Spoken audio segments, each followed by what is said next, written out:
कल शाम Dighi police station अंतर्गत protein puzzle shop में गोपीनाथ उर्फ लल्ला वरपे की लोहे की रॉड और सरिये से बेरहमी से पीट कर हत्या कर दी गई।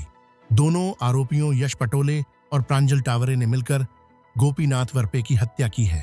प्रारंभिक जानकारी यह भी मिल रही है कि प्रांजल टावरे एक जिम ट्रेनर महिला है।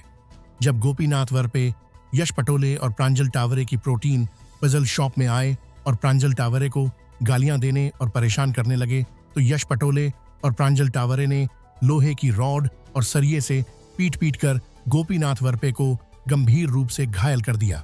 घायल गोपीनाथ वरपे को अस्पताल ले जाया गया, जहां डॉक्टरों ने उन्हें मृत घोषित कर दिया। आरोपी यश पटोले और प्रांजल टावरे को दिघी पुलिस ने हिरासत में ले लिया है और दोनों के खिलाफ मामला दर्ज कर लिया गया है। 13 ऑगस्ट 2025 रोजी दिघी पोलीस स्टेशन अंतर्गत चरोली फाट्याजवळ यश पाटोळे व प्रांजल तावरे यांच्या मालकीच्या असणाऱ्या protein puzzle the healthiest treat या दुकानामध्ये ते दोघेजण उपस्थित असताना इसम नामे गोपीनाथ उर्फ लल्ला वरपे हा दुकानामध्ये येऊन सदर दोघांना शिवीगाळ करून त्या ठिकाणी गोंधळ घालू लागला।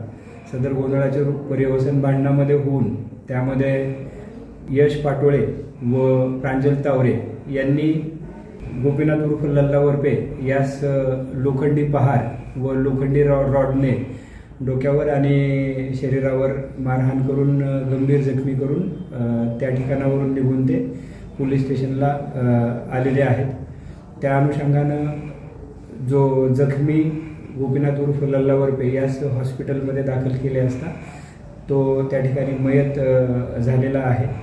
सदर घटनेच्या अनुषंगाने दिघी पोलीस स्टेशनला यश पाटोळे व प्रांजल तावरे यांच्या विरुद्ध BNS कलम 103 व 3-5 याप्रमाणे खुनाचा गुन्हा दाखल करण्यात आलेला असून दोघांनाही ताब्यात घेण्यात आलेले आहे। पुढील तपास दिघी पोलीस स्टेशन मार्फतीने करण्यात येत आहे।